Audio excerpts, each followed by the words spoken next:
ډیره مننه الف خان شیرپا. د مکمل تفصیل شریکولو لپاره کتونکو د زموږ د نماینده د خیبر نیوز د نماینده مطابق منډه هیډ ورکس باندې دا مهال د اوبو بهاو چې کم دی 80,000 کیوسک ته راکم شوی دی، خو امکان دی چې په دې کې نور هم اضافه ممکن ده، خو دا مهال د اوبو دغه کچ چې کم دی د بهاو هغې کې معمولي کمی راغلی دی.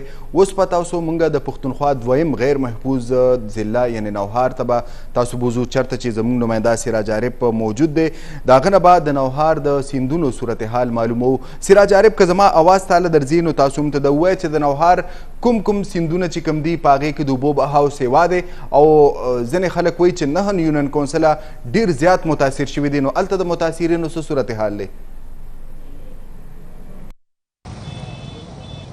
بالکل اجاز دا وخت مونږ موجود یو نوخار کې، بلکې نوخار چې کوم لوی سیند دی دلته موجود یو.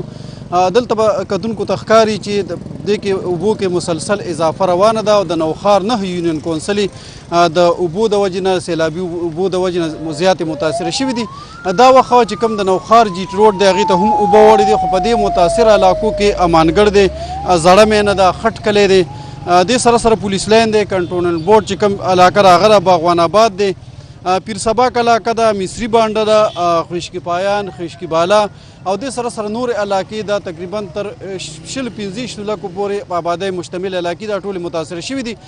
سرکاري چې کوم امدادي ادارې دي هغه هم خپل حال ځله کې بوختې دي. دې سره سره چې کوم د ضلعي انتظامیې له اړخه دا وخت مختلفو ځایونو کې سرکاري سکولونو کې چې کوم د متاثرینو لپاره کیمپونه جوړ کړی شوي دي، هغه د متاثرینو د چې کوم په مقابله کې د سر پناه دپاره بالکل د نش برابر، ځکه زیاتره متاثرین هغه روډونو ته راوتي دي، په سړکونو یې پناه اخیستې ده، چا خپل څاروي، چا د کور سامانونه مختلفو ځایونو ته منتقل کول شروع کړي دي.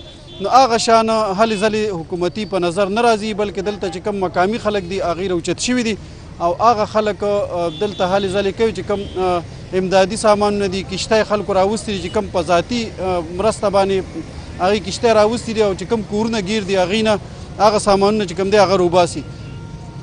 دا وخت دلته چې موږ کوم ځای کې موجود یو د اریګیشن محکمې د وینا تر مخه دا وخت د اوبو چې کوم شره ده سطح رنده تقریبا 1,80,000 پور راکمه شوې ده. د شپې چې کومون دا سیوا او خوست دا ویلی کېږي چې بله یو ریله به راځي چې د هغه 2,80,000 کیوسک ده. هغې سره ډېرې تباهي امکان دی چې نوخار چې کوم علاقه ده دا وخت چې موږ کوم ځای موجود دی، بلکې دا نیم نوخار اوبو وهلی دی. د پېښور چې کوم پریس کلب دی، نوخار پریس کلب، پولیس لاین دی، نور مختلف علاقې دي، په دې کې دا متاثره شوي دي. حفاظتي پوشتې چې کوم دي هغه په مکمله توګه اوبه وړي دي. پرون چې کوم صورتحال اوبه بېګاره شپې تیزې وي، خو حفاظتي پوشتې چې کوم وي هغه محفوظې وي، د دې وجې نه زیات نقصان نه کړی.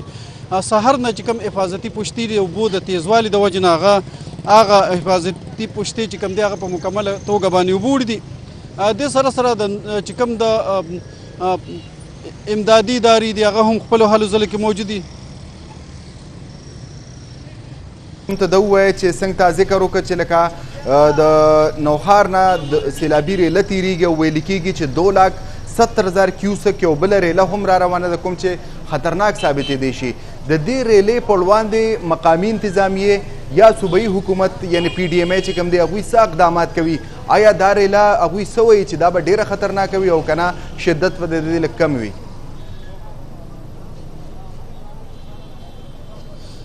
دې خوا چې کوم ضلعي انتظامیه یا نور متعلقه چې کوم ادارې دي د دغه ریلې د تناظر کې هغوی جوماتونو کې مختلفو ځایونو کې باقاعده توګه باندې بېګاره شپې نه اعلانات کړي چې دغه کومه ریله تېرېږي دا به ډېره زیاته خطرناکه.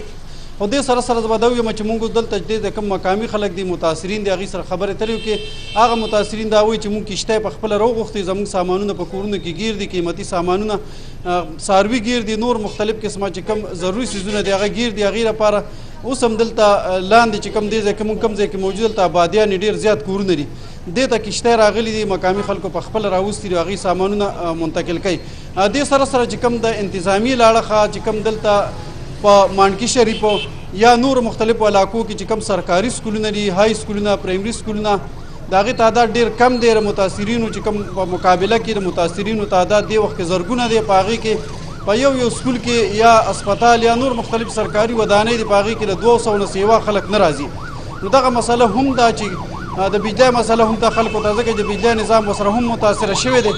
نو دغه امدادي ادارې چې کوم دي یا چې کوم ضلعي انتظامیه هغه د متاثرینو محفوظ ځایونو ته منتقل کولو کې بوختې دي، خو عملې د کمي د وجې نه یا چې کوم وسایل دي د هغې د کمي د وجې نه هغه شان هلې ځلې نه کېږي څنګه چې پکار دی. ځکه چې ما تاسو ته وایي چې 9 یونین کونسلې چې کوم دي د نوښار دا په مکمله توګه متاثره شوي دي او دغه سلسله نورو علاقو نور یونین کونسلو ته هم رسي، ځکه چې د اوبو بهاو د اوبو تیزوالی چې کوم دی دا نور سیوا کېږي. بیا د پورې نوښار چې کوم علاقې دي هغه په مکمله توګه باندې متاثره دي.